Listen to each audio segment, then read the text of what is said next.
Good morning. My name is Charlie Harvey. I'm in the Structures Design Office.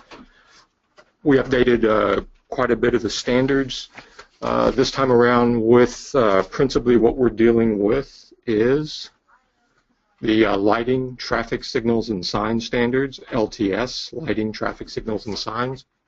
And what occurred on that is those standards were designed with the standard specification that AASHTO has, and the standard specification, or as it was called, Allowable Stress Design, ASD. Well, recently they came up with the LRFD, the Load and Resistance Factor Design, and the first edition of that. So basically we looked at all of our standards for lighting, traffic signals, and signs, LTS, and looked to see, well, what change occurred because we went from Allowable Stress Design, ASD, to LRFD. To start off with, let's look at what changed in the code. So principally, the main loading that's on lighting, traffic signals, and signs is wind loads, typically from what you would call an extreme event, which would be a hurricane, basically, in Florida. Well, anyway, AASHTO has a standard wind pressure formula for pounds per square feet, and this is the formula, 0.00256 times some factors. And basically, I've got the two formulas up there, the old ASD formula and the new LRFD formula. And really, there's only two major differences in that. One, you'll notice all the factors are actually the same, other than there's an IR and then there's a KD in the new code.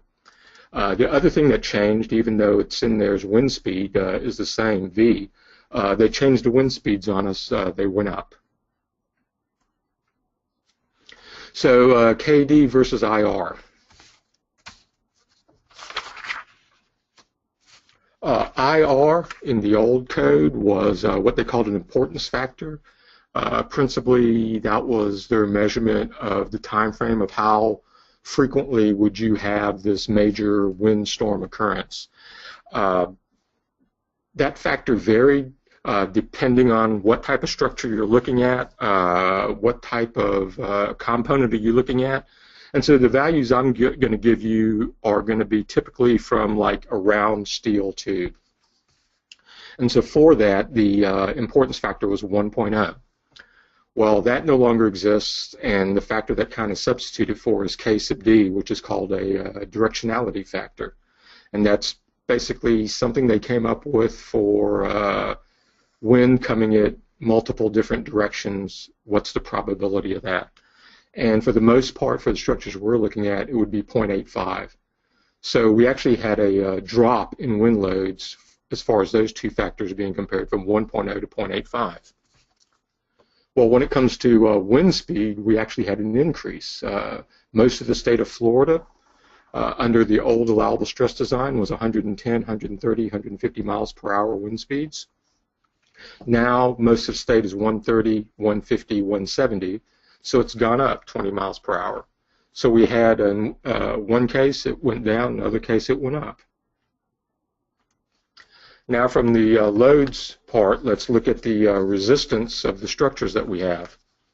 One of the things they have is you have the reduction factors, the phi factors. In the old ASD code, the phi factor, and once again I'm going with a steel round tube, and in this case bending, the phi factor is 0.66, whereas in the new code it's the more typical 0.9. Other factors that we had in the old allowable stress was 1.33, overstress allowed in allowable stress design. And another thing that happened in LRFD was going from allowable stress, where you had a calculation where you used a section modulus, the elastic section modulus, to figure out what your stress is. Now you have Z, the plastic modulus, to figure out what your resistance load is and what your capacity is. And so they have a thing that's called the shape factor. Shape factor is basically Z divided by S, and that's 1.27. There's actually like an increase in capacity. And once again, that's for a steel round tube. So what does all this mean? The answer basically is not much changed. It's about the same. When you factor all that in, everything more or less comes out the same. It really depends on what you're actually looking at. I make that statement going that we're dealing with a steel round tube, which is the principal member of a lot of our structures. But if you're looking at an angle, you're looking at a I shape, that could change. Because one of the things that could possibly change is that phi factor. It's 0.66 for steel round tube. For a steel I-beam, that's 0.6, and that's in bending. If we're looking at shear, that factor could be 0.4. So it depends on what you're looking at. Are you looking at bending? Are you looking at shear? Are you looking at torsion? And also, what type of component do you have? Is it steel? Is it aluminum? Is it round? Is it an I shape? But in general, it's about the same. And one of the reasons behind that also for us is we like that to be the same because more or less all of our existing structures, or as we like to call our inventory, we're pretty happy with it. It's been performing well, so we don't want to see it change too much. But certainly if the code allowed you to have smaller sizes, we're kind of happy with the sizes that we have, and we don't want to reduce them. And so given that, one of the things that we did was, as opposed to pretty much all the other structures where the wind speed went up on average 20 miles per hour, one of the things that occurred was for our ground signs, and I believe that's our multi-post signs and our single-post signs, the wind speed that's suggested by AASHTO for Florida is 90 miles per hour. That was a little bit lower, based on our calculations, we're kind of a little bit lower member sizes than we wanted with that. So whereas AASHTO says 90 miles per hour, we increased that to 110 miles per hour. And the purpose behind that is AASHTO gives you the flexibility as the owner, and since we're the owner, that if your past experience is your structures are performing well, you can make adjustments for that. And that's one of our adjustments, increasing ground signs from 90 miles per hour wind speed to 110.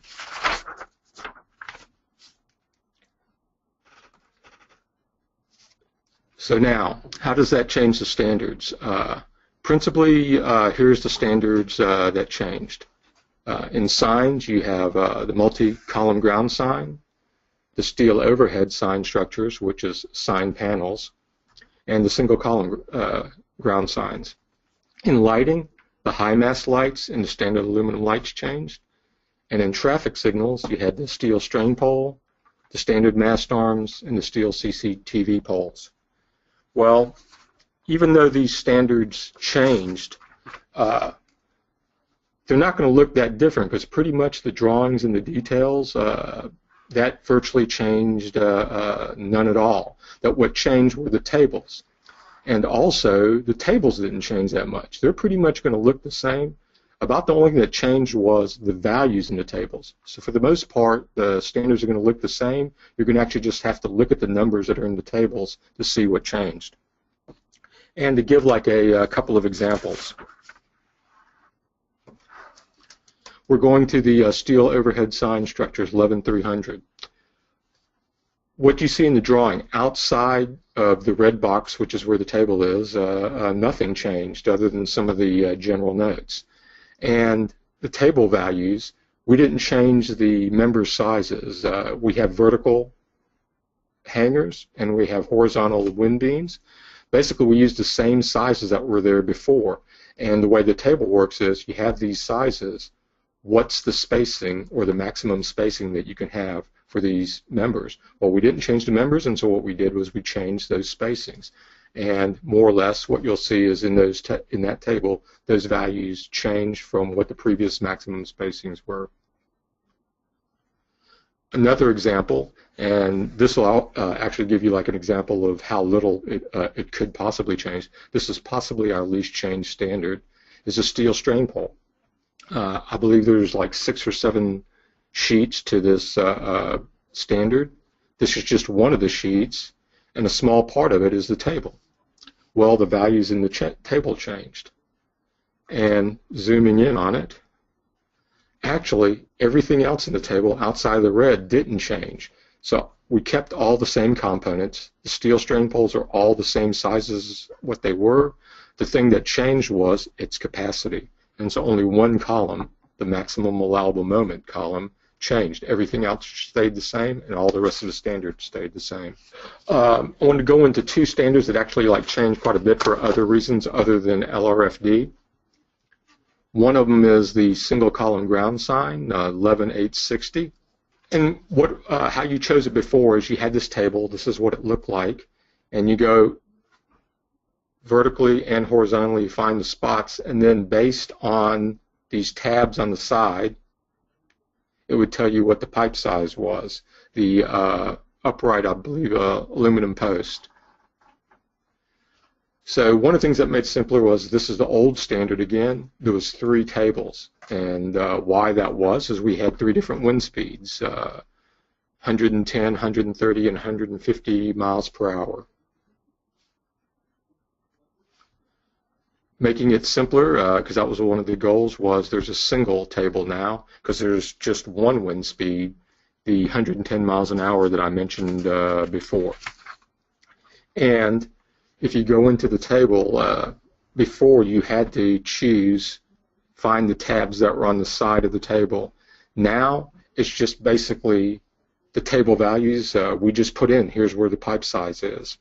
3.5, 4, that's basically in inches diameter what the pipe size is, as opposed to having to look up that tab on the side to figure out what the post size is. We just directly put the number in the table.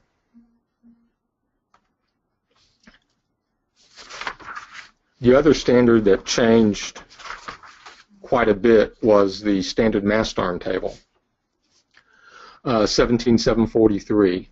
What we had before, the tables actually are the same. What you have on the left is your arms, standard arms. The large table towards the right top is your uprights. And then down at the bottom right is your foundations or your drilled shafts. Looking at a little bit closer up, where I have the red highlight, I'm going to zoom into. See, this is the same as what it was before. You have the FA, the arm length, FC, arm diameter, FD, which is the wall thickness. It's all the same for other than the value change. The table looks very similar. The one thing that did change was the way we're calling now the arm ID. We had different terminology before, so now you're seeing like A30DH, and we have the little legend up there. S means it's a single arm, D means it's a double arm. If there's an H on there, that means it's heavy duty, which means without the H you had a standard size that might have been smaller diameter, smaller wall thickness, could be one or the other. And similarly, looking at the upper left corner of the uprights, this is also similar. We have the pole height, 25 feet, 39 feet, diameter 16 inches, and wall thickness 0.375. That's the same as before, other than the values themselves could possibly have changed. And the main thing that changed was the pole ID. We have S and D indicating single arm and double arm poles, and if it's an L on foot, that means there's also a luminaire attached. Now also going to the foundations, we have the drill shafts. DS, drill shaft, 12 means 12 feet deep, 4 means it's 4 feet in diameter. So we have all these ID for the drill shafts, for the pole, and for the arm. So now what does that mean? In the old standards, what we had was the arms, the poles, and the foundations. We had them in prepackaged combinations, and I believe there was 27 combinations. We don't have that anymore. We have to look for the combination in the IPS. So when you go to the roadway website and you go to the standards, I think it looks familiar to you. When you go to 17743, standard MastArms, column over there on the right, if you have noted before, is instructional design standard IDS. And if you go to the IDS for 17743, there's a lot of instructions in there, explanations. But at the very tail end of it, there's a whole bunch of tables. And those tables are the combinations that you can have. And I have on here, for instance, for a 40-foot arm. And so you'll see, similar to what we're just looking at in the last few slides, a 40DH, which is a 40-foot arm, double arm, heavy D. A 30D, which means it's an arm, it's 30 feet long. It's also a double arm, it's not heavy duty. And then a P2DL, which means pole number 2, pole size 2. It's also a double arm because we have 2 arms, and it also has a luminaire. Well, similar to the 40-foot, there's a similar table to this, either smaller or larger for a 30-foot arm, 50-foot, 60, 70, So you can see the number of combinations that we have are a lot larger than the 27 that we had before. So that was one of the goals that we were going for, was to come up with these standard components that you could mix and match together practically any way you want to.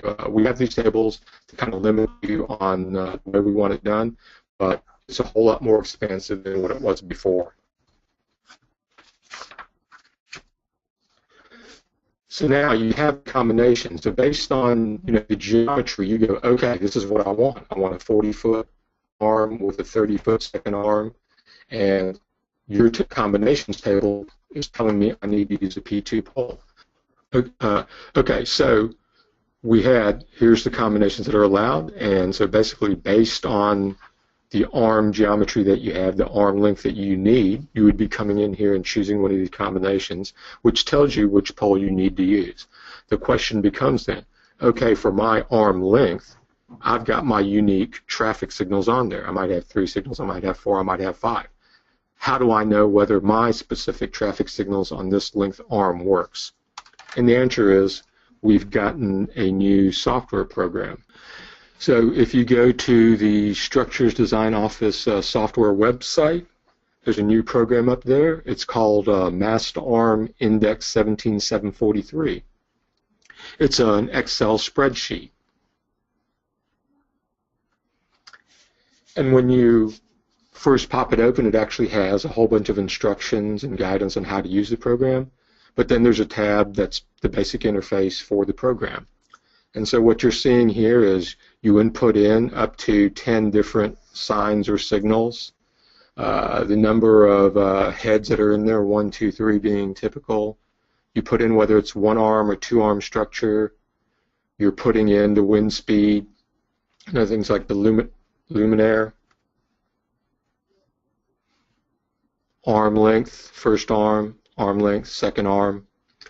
And then what ends up happening is, in the lower right corner, you'll see basically the designation of the first arm, the second arm, the pole, and the foundation. So that should match up to what you see in the tables that's in the instructional design standards. And then down at the bottom left, basically what we've outputted is, for the specific loads that you put in, here's the moment that we're getting on the arm, and then we've also calculated the moment capacity for the arm that you put in there, and then you compare the two to make sure that it works. And if it does, then you're good to go for that combination. So are there any questions? Let me go back to my contact information that you can contact me at any time later on.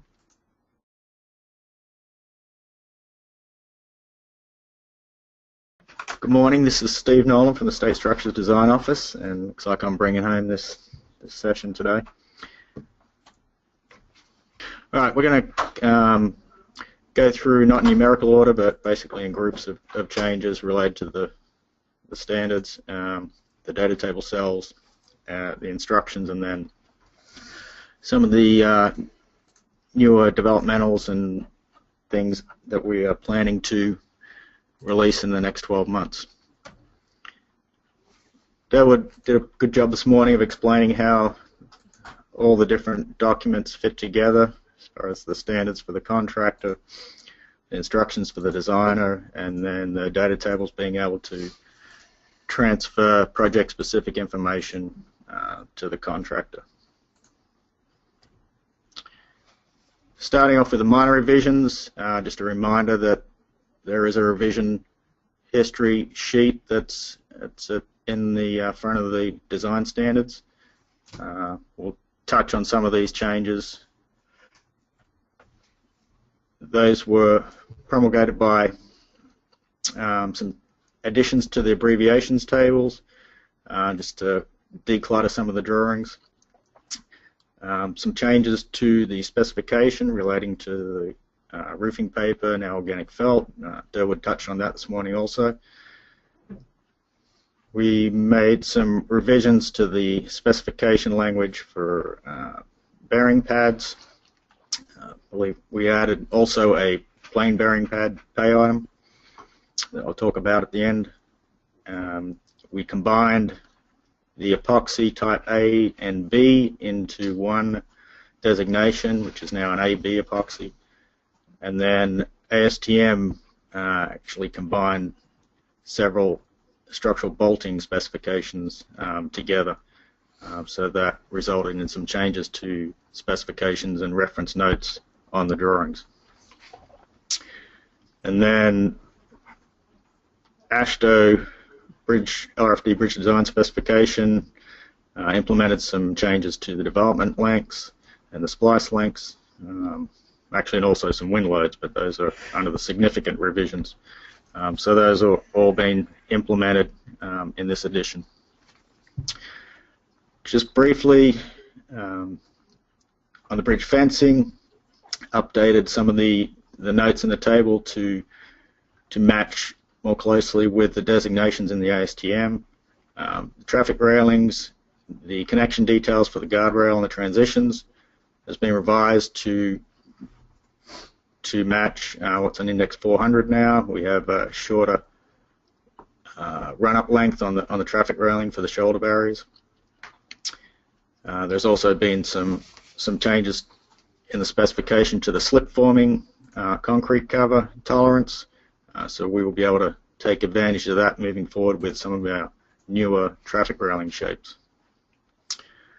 For the noise walls, the distance between the stirrups from the precast section to the exposed reinforcing was increased based on contractor request or precaster request to make it easier to assemble those components. Those affected both the noise wall and the perimeter wall, which have very similar details. And then we also revised the embedment depths on the perimeter wall to more closely align with those for the shorter noise wall standards. Continuing on with minor revisions, more slip forming changes. There was a prohibition on slip forming in the traffic railing noise wall standard previously.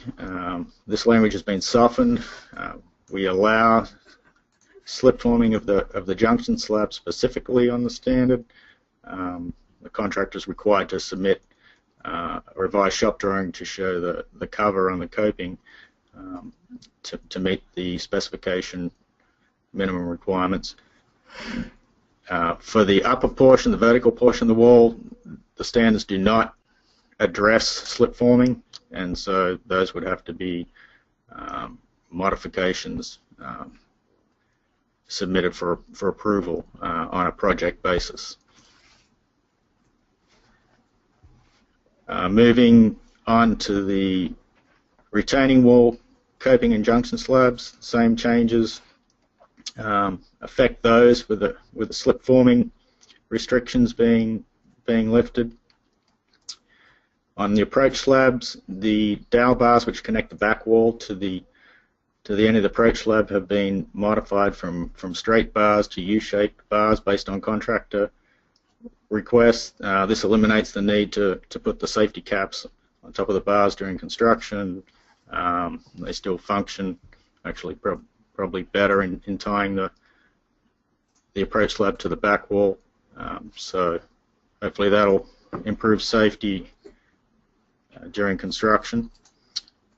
For the reinforcing bar bending details, corrected some minor detailing errors where the hook lengths were shown as dimensions for A and G, which isn't technically correct for a 180-degree bend. It would only be correct for a 90-degree bend. So those dimension lines were removed on all the affected type bar details.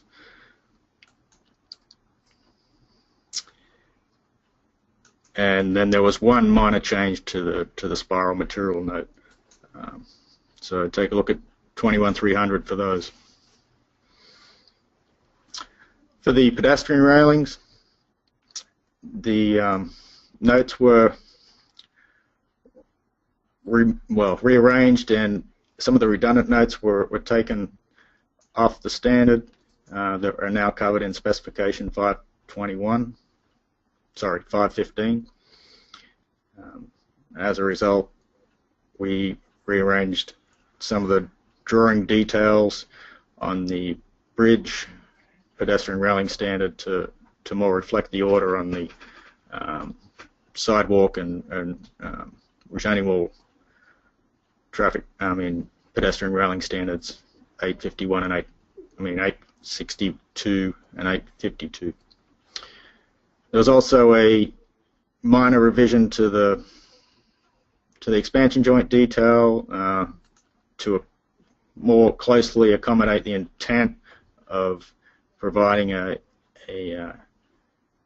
safe detail on expansion joints. So the very restrictive quarter-inch bevel is now more generally referred to as just rounding over to remove the sharp edges without any specific dimension required. So AASHTO is always making improvements, changes. So the 2016 edition updated the wind loads, as Charlie just talked about in the LTS specification. These were also updated in the bridge specification. So same wind category changes, 110 to 130, 130 to 150, and 150 to 170. And also, as he mentioned, essentially the resulting factored moments and shears are very close to what they were previously because the load factor was reduced to 1 from 1.4. So the 130 is almost, the 110 is almost identical to the 130 under the new design specifications. The 130 was slightly lower than the 150, and then the 150 is slightly greater than the new 170. So they're not exactly the same, so there were some resulting changes to development lengths and embedment lengths, but in general they're pretty close. What we were able to do was to add in a 20-foot post spacing for the tallest noise walls, the 20-foot to the 22-foot height. That was a combination of a slight reduction in the wind speed plus sharpening our pencils to look at the doubly reinforced sections, and those are essentially compression control flexural designs at the maximum moment location. So those are all. So now we have 20-foot post spacings available for all of our standard wall heights.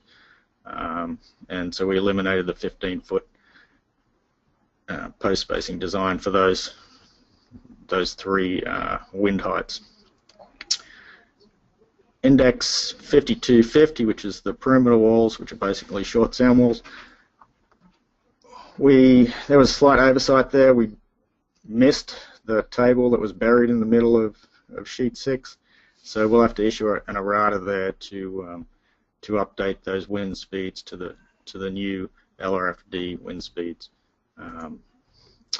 They essentially would be conservative right now if it was to be built to those wind speeds.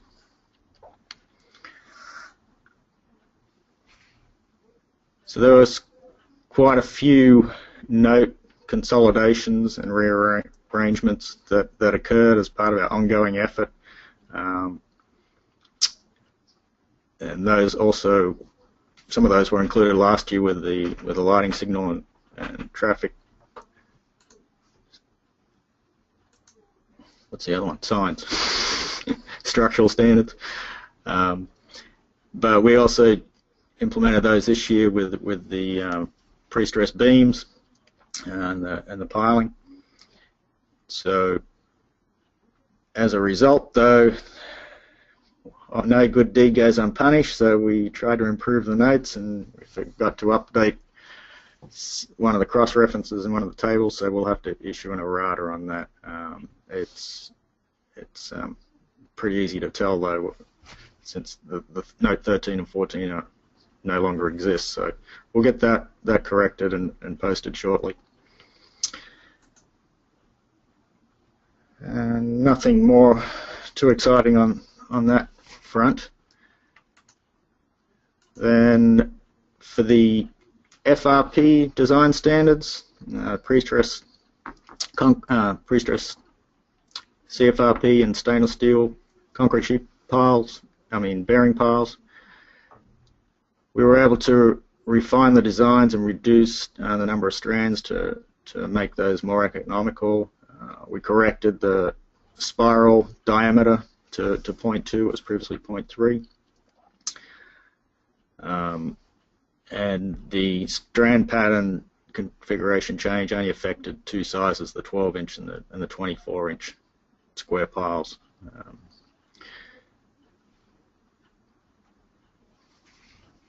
For post-tensioning, we're moving forward implementing the flexible filler, and there was a bulletin that came out in July this year, 16-07.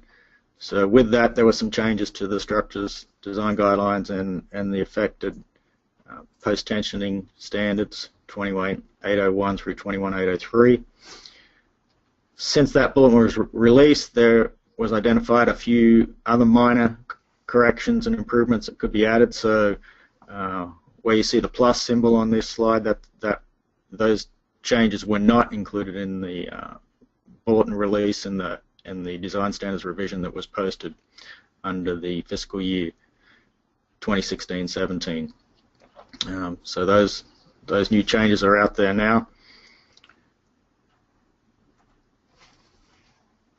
Some other changes: the developmental standards previously showing the single slope traffic railing, which will be implemented as part of the department's effort to move forward with MASH implementation. To accommodate design build contracts, we have moved the single slope bridge railings from the developmental status to full design standards. So they're still only planned to be implemented on regular design bid build projects after July 2018, or starting July 2018. But the bulletin that was released earlier this year included requirements for design build projects to consider them more immediately, and since the developmental process doesn't play well with design build, we have made those available as conventional design standards. Just part of the reason for the change is improved stability with the taller height, 36-inch traffic railing for test level 4 versus the 32-inch, and there is some subtle changes with the performance from a F shape to a single slope, but the shape isn't the primary stability improvement, it's really the height. So the single slope is easier for the contractors to form, and we're getting positive feedback on that. So on regular projects, keep in mind that all projects will require single slope by July 2018. Some more FRP composite related standards. The precast sheet pile wall standards were updated. These now include both a high strength stainless steel pre-stressing strand option and the carbon pre-stressing strand option. So those are competitively bid against, well, not bid, but play against each other. It's the contractors or precasters option which strand material they use. They provide essentially equivalent designs in the finished structure. We also added some notes allowing closed glass fiber reinforced polymer stirrups as opposed to the lap stirrups. So those require project-specific approval, but they're not prohibited from consideration. I think we're more than halfway through here. So the cell revisions that were required as part of the updates to the design standards are shown there. There was a bit of a communication hiccup when the CAD load went out and an older version of the cell library was included. So 2 of the data table updates were not included, or 2 of the standards for the 21800 series and the MastArm data table. If you're in the bar menu or the CAD interface, you'll click on the 17743 and nothing will come up, so it's pretty obvious that you don't have the latest there. And then for the post-tensioning data tables, there were some minor changes to the numbering of the footnotes. So those are available at the link on the bottom, as always, and those data table cell libraries are available and include all the latest changes. So you can go out and download those separately, and if your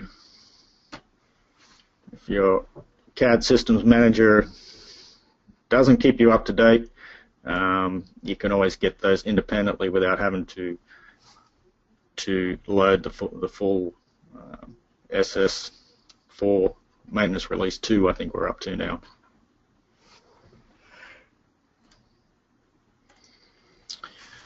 So instructions, these are obviously geared towards the designer. We added some, well actually we implemented the single slope traffic railing as a conventional IDS now, no longer a developmental. So we also included some instructions on how to make the transition from the single slope into the F-shaped slope prior to coming off the end of the approach slab. Bridge fencing, there was some language added to allow consideration of alternate proprietary systems, either through an ATC or a CSI construction savings initiative proposal. So it just gives the project team a little latitude there. Gravity wall instructions are being updated to better reflect the design code, and some additional global stability analysis guidelines that the engineers are responsible for that aren't addressed in the standard. More instruction changes related to the LRFD lighting signal sign LRFD specification, and then a little housekeeping with the Florida I-beams and the Astro Type 2s, removing the bracing reference, or bracing index reference that was deleted last year. All that guidance is now in the structures design guidelines in Chapter 11. Some additional clarifications on the conduit standard. For the instructions, that table hopefully will clarify the intent for its use and future marking of the location. And then post-tensioning instructions related to that design bulletin I referred to previously. So new and improved pre-stressed slab beam, or Florida slab beam. The instructions from that have been updated to remove the order of the transverse and longitudinal reinforcing. That's already covered on the standard, the intended orientation. So there was also some confusion about the stirrups that go in the pocket between the precast units.